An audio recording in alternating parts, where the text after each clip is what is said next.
ಎಲ್ರಿಗೂ ನಮಸ್ಕಾರ. ಗಣೇಶ ಹಬ್ಬದ ಆರ್ಥಿಕ ಶುಭಾಶಯಗಳು. ಕೊನೆಯ ಬಾರಿ ನಾನೊಂದು ವಿಡಿಯೋ ಮಾಡಿದ್ದೆ, ಭಾರತದ ಪ್ರಮುಖ ಸವಾಲುಗಳು ಅಂತೇಳಿ. ಅದಕ್ಕೆ ಬಂದ ಅಭಿನಂದನೆಗಳು, ಅದಕ್ಕೆ ಬಂದ ಪ್ರತಿಕ್ರಿಯೆಗಳು, ಅದನ್ನು ಅಕ್ಸೆಪ್ಟ್ ಮಾಡ್ಕೊತಿದ್ದೀನಿ. ಆ್ಯಂಡ್ ನಾನು ಎಷ್ಟು ಹೇಳಿದ್ರು ಥ್ಯಾಂಕ್ಸ್ ಅಂತ ಎಷ್ಟು ಹೇಳಿದ್ರು ಸಾಲದು. ನನ್ನ ಅಭಿನಂದನೆಗಳು ಅದಕ್ಕೆ. ಸೊ ಇವತ್ತು ಗಣೇಶ ಹಬ್ಬನ ಯಾಕೆ ಆಚರಣೆ ಮಾಡ್ತಿದ್ದೀವಿ ನಾವು ಅಂತ ಒಂದು ಚಿಕ್ಕದಾಗಿ ಹೇಳ್ತೀನಿ. ಸೊ ಇದನ್ನು ಪ್ರಾರಂಭ ಮಾಡಿದವರು ಛತ್ರಪತಿ ಶಿವಾಜಿ ಮಹಾರಾಜ್. ಛತ್ರಪತಿ ಶಿವಾಜಿ ಅವರು ಮೊಘಲರ ವಿರುದ್ಧ ಹೋರಾಡೋಕ್ಕೆ ಗಣೇಶ ಚತುರ್ಥಿ ಎಂದು ಸ್ಟಾರ್ಟ್ ಮಾಡಿ ಅದರ ಒಗ್ಗಟ್ಟು ಪ್ರದರ್ಶನ ಮಾಡೋಕ್ಕೆ ಬೀದಿಯಲ್ಲಿ ಒಂದು ಒಗ್ಗಟ್ಟನ್ನು ತೋರ್ಸೋಕ್ಕೆ ಗಣೇಶ ಹಬ್ಬವನ್ನು ಆಚರಣೆ ಮಾಡೋಕ್ಕೆ ಶುರು ಮಾಡಿರಿ ಅಂತ ಹೇಳಿದರು. ಅಲ್ಲಿಂದ ಮೊಘಲರ ವಿರುದ್ಧ ಹೋರಾಡಿದ ಮೇಲೆ ಕಾಲ ಕಳೆದಂತೆ ಮತ್ತು ಬ್ರಿಟಿಷರು ಬಂದಾದಮೇಲೆ ಮತ್ತು ಅವರೇನಿದ್ರು ಬೀದಿಲಿ ಒಗ್ಗಟ್ಟು ಇರೋಂಗಿಲ್ಲ, ಲೈಕ್ ಏನೋ ಜನ ನಿಂತು ಮಾತಾಡೋಂಗಿಲ್ಲ ಅಂಥೇಳಿ, ರೋಡಲ್ಲಿ ಯಾರು ಜನ ನಿಂದಿರಬಾರ್ದು ಅಂತೇಳಿ ಸ್ಟ್ರಿಕ್ಟ್ ಮಾಡ್ಕೊತ ಹೋಗ್ತಾ ಬಂದರು. ಇದರಿಂದ ಬೇಸತ್ತ ನಮ್ಮ ಜನಗಳು ಮತ್ತು ನಮ್ಮ ನ್ಯಾಷನಲ್ ಆ್ಯಕ್ಟಿವಿಸ್ಟ್ ಆದ ದೇಶಕ್ಕೆ ಸ್ವಾತಂತ್ರ್ಯವನ್ನು ಹೋರಾಟಗಾರರು, ಅದರಲ್ಲಿ ಬಾಲ್ ಗಂಗಾಧರ್ ತಿಲಕ್ ಅವರು ಮತ್ತು ಗಣೇಶವನ್ನು ಮತ್ತೆ ರೋಡಲ್ಲಿ ತಂದು, ಅಂದರೆ ಒಗ್ಗಟ್ಟು ಪ್ರದರ್ಶನ ಮಾಡೋಕ್ಕೋಸ್ಕರ, ಒಂದು ಯೂನಿಟಿ ಕ್ರಿಯೇಟ್ ಮಾಡೋಕ್ಕೋಸ್ಕರ, ಒಂದು ಒಗ್ಗಟ್ಟು ಅದರ ಏನು ಅಂತ ತೋರಿಸ್ಬೇಕು ಅಂತ, ಅದಕ್ಕಾಗಿ ಮತ್ತೆ ಗಣೇಶನ ಹಬ್ಬನ ಮತ್ತೆ ಆಚರಣೆ ಮಾಡೋಕ್ಕೆ ಶುರು ಮಾಡಿದರು.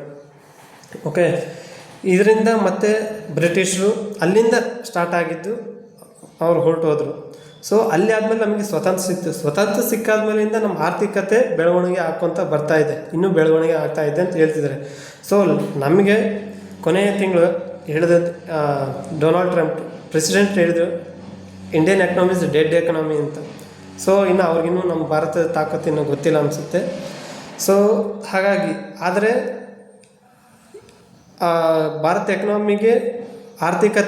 ಭಾರತದ ಆರ್ಥಿಕತೆಗೆ ಇನ್ನೂ ಏನು ಶಕ್ತಿ ಕೊಡ್ಬೋದು ಅಂದರೆ, ನೋಡ್ತಾ ಹೋದಾಗೆಲ್ಲ ಭಾರತದ ಸವಾಲುಗಳಿಗೆ ನಾವು ಫಸ್ಟ್ ನೋಡಬೇಕಾಗತ್ತೆ.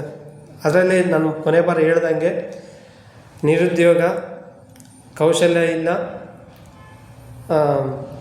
ಲೀಡರ್ಶಿಪ್ ಇಲ್ಲ, ನಾಯಕತ್ವ ಇಲ್ಲ, ಕಮ್ಮಿ, ಮತ್ತು ನಾಯಕತ್ವ ಇದ್ರೂ ಕಮ್ಮಿ ಇದೆ. ಲೈಕ್ ಕರೆಕ್ಟಾಗಿ ಗೈಡ್ ಮಾಡೋರು ಯಾರಿಲ್ಲ, ಬರೀ ಏನಾದರೂ ಹೇಳಿದ್ರೆ ಕಾಲು ಎಳೆಯೋರೇ ಜಾಸ್ತಿ ಇದ್ದಾರೆ.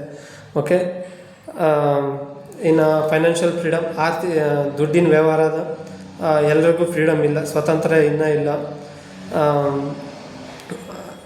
ಆದಮೇಲೆ ಇನ್ನು ಇನೋವೇಷನ್ ಅಂತಂದರೆ ಹೊಸತನ ತರಬೇಕು. ಹೊಸತನ ತಂದಂಗೆಲ್ಲ ಆರ್ಥಿಕತೆ ಇನ್ನೂ ಇಂಪ್ರೂವ್ ಆಗ್ಕೊತ ಹೋಗುತ್ತೆ.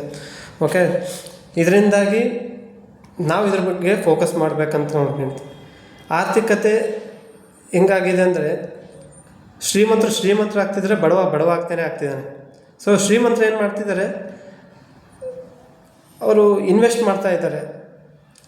ಇನ್ವೆಸ್ಟ್ಮೆಂಟ್ ಮಾಡಿ ಲೈಕ್ ಒಳ್ಳೊಳ್ಳೆ ಐಡಿಯಾ ಹೇಳಿ ಅವರು ತೊಗೊಳ್ತಾ ಇದ್ದಾರೆ, ಕದೀತಾ ಇದ್ದಾರೆ.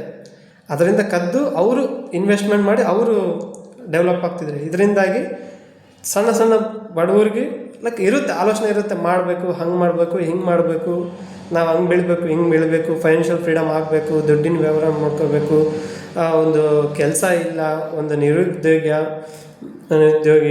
ಲೈಕ್ ಈ ಥರ ಎಲ್ಲ ಚಾಲೆಂಜಸ್ ಇದೆ. ಇದನ್ನು ಅಡ್ರೆಸ್ ಮಾಡೋಕ್ಕೋಸ್ಕರ ನನ್ನದೇ ಆದ ನನ್ನ ಆಲೋಚನೆಗೆ ತಕ್ಕಂತೆ ಒಂದು ಕಂಪ್ನಿನ ಶುರು ಮಾಡ್ಬೇಕಂತಿದ್ದೀನಿ. ಅದು ಬಂದುಬಿಟ್ಟು ವರ್ಮಾ ಐ ಅಂತ. ಓಕೆ, ನಾನೇನು ಆಲೋಚನೆ ಮಾಡ್ತೀನೋ ಅದನ್ನು ಪ್ರತಿಯೊಬ್ಬರು ಮಾಡಬೇಕು, ಅದನ್ನು ಅಳವಡಿಕೆ ಮಾಡ್ಕೋಬೇಕು. ಇದರಲ್ಲಿ ಬಂದ್ಬಿಟ್ಟು ಪ್ರಮುಖ ಎಜುಕೇಷನಿಂದ ಬಿಸ್ನೆಸ್ ಎಕ್ಸ್ಪ್ಯಾನ್ಷನ್, ಅಂದರೆ ಕಲಿಕೆಯಿಂದ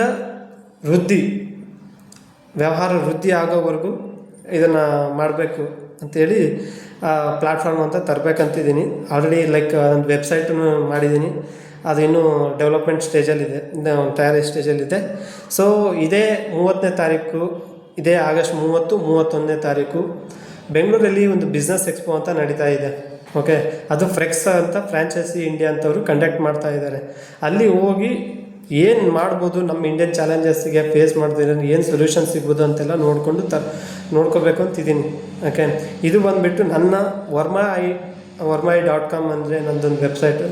ವರ್ಮಾ.ai ಅಂತಂದು ಕಂಪ್ನಿ ಒಂದು ಸಣ್ಣ ಪುಟ್ಟ ವ್ಯವಹಾರ ಮಾಡೋರಿಗೆ, ಇಲ್ಲ ಸ್ಕಿಲ್ಸ್ ಇಲ್ಲ ಅನ್ನೋರಿಗೆ, ಒಂದು ನಿರುದ್ಯೋಗಿ ಇರೋರಿಗೆ, ಅವ್ರಿಗೆಲ್ಲ ಹೆಲ್ಪ್ ಆಗಲಿ ಅಂತ ಒಂದು ಪ್ಲ್ಯಾಟ್ಫಾರ್ಮ್ ವರ್ಮಾ.ai ಅಂತ. ಓಕೆ, ಇದನ್ನು ನಾನು ಎಕ್ಸ್ಪೋ ಬಂದುಬಿಟ್ಟು 30-31 ಆಗಸ್ಟ್ ಇದೇ ತಿಂಗಳು ಬೆಂಗಳೂರಲ್ಲಿ ನಡೀತಾ ಇದೆ. BIECನಲ್ಲಿ ನಡೀತಾ ಇದೆ. ನಾನು ಹೋಗ್ತಾ ಇದ್ದೀನಿ, ಅದಕ್ಕೆ ಅಟೆಂಡ್ ಆಗ್ತಾ ಇದ್ದೀನಿ. ಇದರಲ್ಲಿ ನಿಮಗೇನಾದರೂ ನಿಮ್ಮ ಪರವಾಗಿ ನಾನು ಅಲ್ಲಿ ಏನಾದರೂ ನೋಡ್ಬಹುದಾದರೂ, ಇಲ್ಲಿ ಕೇಳಬಹುದಾದ್ರೂ, ಮಾತಾಡ್ಬೋದಾಗಲಿ ಅಂತ ಕೇಳೋದಾದರೆ ಏನೇನಿದೆ ನಿಮ್ಮ ಬಿಸ್ನೆಸ್ ಚಾಲೆಂಜಸ್ ಆಗಿರೋದು, ಇಲ್ಲ ಸ್ಕಿಲ್ಸ್ ಆಗಿರ್ಬೋದು, ಏನೇನಿದೆ ಅಂತ ನೋಡೋಕ್ಕೆ ನಿಮ್ಮ ಪರವಾಗಿ ನಾನು ಹೋಗ್ತಾ ಇದ್ದೀನಿ ಅಂತ ತಿಳ್ಕೊಳ್ಳಿ. ನಿಮ್ಗೆ ಏನಾದರೂ ಅಡ್ರೆಸ್ ಮಾಡಬೇಕು ನನ್ನಲ್ಲಿ ಅಂತಂದರೆ ಅಲ್ಲಿ ಕಮೆಂಟ್ ಸೆಕ್ಷನಲ್ಲಿ ಹಾಕಿರಿ. ಇದೇ ವಿಡಿಯೋ ಕಮೆಂಟ್ ಸೆಕ್ಷನಲ್ಲಿ ಹಾಕಿ, ನಾನು ಅದನ್ನು ಅಲ್ಲಿ ಹೋಗಿ ನಿಮ್ಮ ಪರವಾಗಿ ನಾನು ಅಲ್ಲಿ ಕೇಳ್ತೀನಿ, ನಿಮ್ಮ ಪರವಾಗಿ ನಾನು ಅಲ್ಲಿ ಮಾತಾಡ್ತೀನಿ. ಅದನ್ನು ನನ್ನ ವರ್ಮಾ.ai ಅನ್ನೋದರಲ್ಲಿ ಕಂಪ್ನಿನಲ್ಲಿ ನಾನು ಇನ್ಕ್ಲೂಡ್ ಮಾಡ್ಕೊತೀನಿ. ಓಕೆ, ವರ್ಮಾ.ai ಅನ್ನೋದು ಮುಂದೆ ಹೋಗ್ತಾ ನಾನು ಹೇಳ್ತೀನಿ. ಲೈಕ್ ವರ್ಮಾ.ai ಹೇಗೆ ನಡೆಯುತ್ತೆ, ಯಾವುದಕ್ಕೋಸ್ಕರ, ಏನು ಸರ್ವೀಸು, ಲೈಕ್ ಯಾರಿಗೆ ಇದು ತುಂಬ ಅನುಕೂಲ ಆಗುತ್ತೆ ಅನ್ನೋದನ್ನು ಮುಂದೆ ನಾನು ಬರ್ತಾ ಹೇಳ್ತೀನಿ, ಮುಂದೆ ದಿನಗಳಲ್ಲಿ ಹೇಳ್ತೀನಿ. ಓಕೆ, ಸೊ ಇಲ್ಲ ಅಕಸ್ಮಾತ್ ನನಗೆ ಇಲ್ಲಪ್ಪ ಯೂಟ್ಯೂಬ್ ವೀಡಿಯೋಸಲ್ಲಿ ಕಮೆಂಟ್ ಸೆಕ್ಷನ್ ನನಗೆ ಹಾಕೋಕ್ಕೆ ಇಷ್ಟ ಇಲ್ಲ ಅಂತಂದರೆ ಒಂದು ಫಾರ್ಮ್ ಇದೆ. ಒಂದು ಫಾರ್ಮು ಯೂಟ್ಯೂಬ್ ಡಿಸ್ಕ್ರಿಪ್ಷನಲ್ಲೂ ಹಾಕಿರ್ತೀನಿ. ಅದರಲ್ಲಿ ಹೋಗಿ ಫಾರ್ಮ್ ಫಿಲಪ್ ಮಾಡಿದ್ರು ಅದು ನನಗಿನ್ನೂ ಅನುಕೂಲ ಆಗುತ್ತೆ. ಯಾಕಂದರೆ ಯಾವ ಇಂಡಸ್ಟ್ರಿನಲ್ಲಿ ಯಾವುದು ನಾನು ಫೋಕಸ್ ಮಾಡಬೇಕು, ಯಾವುದು ನೋಡಬೇಕು ಅನ್ನೋದನ್ನೆಲ್ಲ ನಾನು ಹೇಳ್ತೀನಿ. ಸೊ 2 ಥರನೂ ಮಾಡ್ಬೋದು. ನಿಮ್ಮ ಕಮೆಂಟ್ ಸೆಕ್ಷನ್ನಲ್ಲಿ ಹಾಕಿ, ಇಲ್ಲಾಂದ್ರೆ ಫಾರ್ಮ್ ಫಿಲಪ್ಪನ್ನು ಮಾಡಿ ನಿಮ್ಮ ಪರವಾಗಿ ನಾನು ಅಲ್ಲಿ ಮಾತಾಡೋದಾಗಲಿ, ನಿಮ್ಮ ಪರವಾಗಿ ನಾನು ಅಲ್ಲಿ ಅಟೆಂಡ್ ಮಾಡಿ ನೋಡೋದಾಗಲಿ, ಗಮನಿಸೋದಾಗಲಿ, ಇಲ್ಲ ಯಾವುದು ಹೆಲ್ಪ್ ಆಗುತ್ತೆ ಜನಗಳಿಗೆ, ನಮ್ಮ ಜನಗಳಿಗೆ ಅಂತ ನೋಡೋದಾಗಲಿ ನನಗೆ ಅನುಕೂಲ ಆಗುತ್ತೆ. ಸೊ ನಾನು ಅಲ್ಲಿ ಹೋಗ್ತಾ ಇದ್ದೀನಿ. Thank you. Will see you on expo.